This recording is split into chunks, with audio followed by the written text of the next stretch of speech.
Selamat pagi kepada siswa kami kelas 12. Kita akan kembali melanjutkan pembelajaran kita, yang mana pada saat ini topik kita yaitu tentang sifat koligatif larutan. Mengenai sifat koligatif larutan sudah dijelaskan sebelumnya bahwa sifat koligatif larutan merupakan sifat larutan yang hanya bergantung kepada jumlah dari partikel zat terlarut dan tidak bergantung pada jenis zat tertentu. Nah, dalam sifat koligatif larutan atau yang kita singkat dengan SKL, bahwa sifat koligatif larutan memiliki 4 materi. Yang pertama, penurunan tekanan uap jenuh atau disebut delta P. Kemudian yang kedua, kenaikan titik didih atau delta TB. Kemudian penurunan titik beku atau delta TF. Dan terakhir, tekanan osmosis atau diberi simbol V. Ya, maka untuk ini yang kita bahas adalah yang poin pertama tentang penurunan tekanan uap jenuh atau delta P. Terlebih dulu kita harus pahami apa itu yang dimaksud dengan tekanan uap. Tekanan uap merupakan tekanan pada saat zat cair dan uapnya berada dalam keadaan kesetimbangan. Nah, kemudian tekanan uap tersebut dipengaruhi oleh jumlah zat dan suhu, yang artinya ketika jumlah zat bertambah atau ditambahkan, maka akan mempengaruhi dari tekanan uap. Maka ini akan memperlambat dari penguapan yang terjadi. Sedangkan jika pengaruh ke suhu, jika suhu dinaikkan, maka tekanan uap yang dihasilkan semakin besar. Maka dari kesimpulan dari dua hal yang mempengaruhi dari tekanan uap, dapat disimpulkan jika semakin besar tekanan uap suatu larutan atau cairan, maka semakin mudahlah larutan atau cairan tersebut menguap. Kemudian di dalam perhitungan untuk mencari penurunan tekanan uap atau tekanan uap suatu larutan boleh menggunakan persamaan delta P sama dengan P0 dikurang P, atau delta P sama dengan P0 dikali XT, atau P sama dengan P0 dikali XP. Maka yang kita pahami, delta P itu merupakan penurunan tekanan uap atau delta P.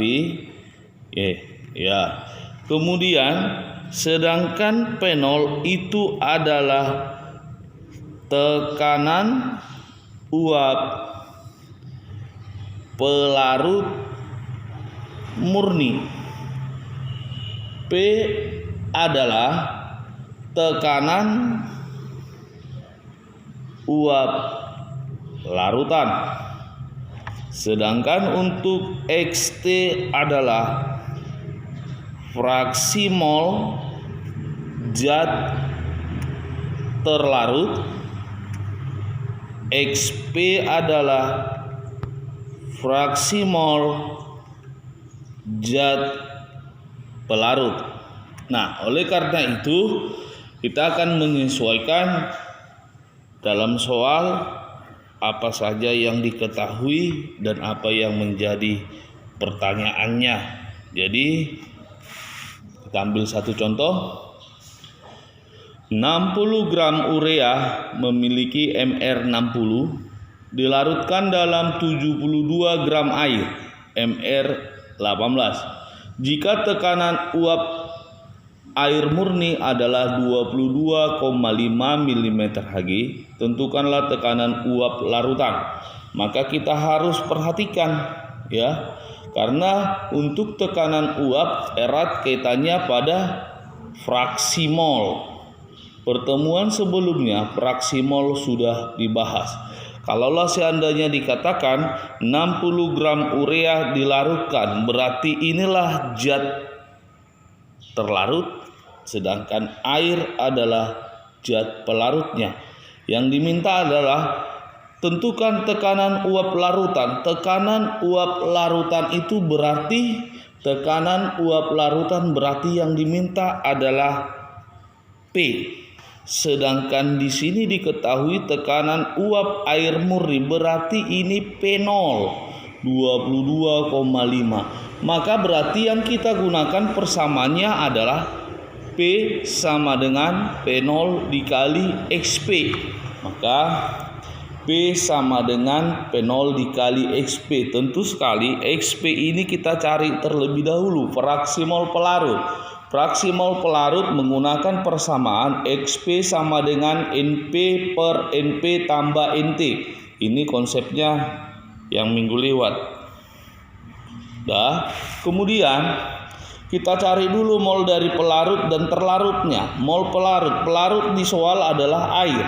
Berarti gram per mr yaitu 72/18 sama dengan 4. Sedangkan mol zat terlarutnya adalah gram per mr 60 ya, 60 gram, mr-nya 60 berarti hasilnya 1. Maka dalam hal ini XP sama dengan NP. NP itu besarnya adalah 4. 4 per 4 tambah 1 sama dengan 4/5.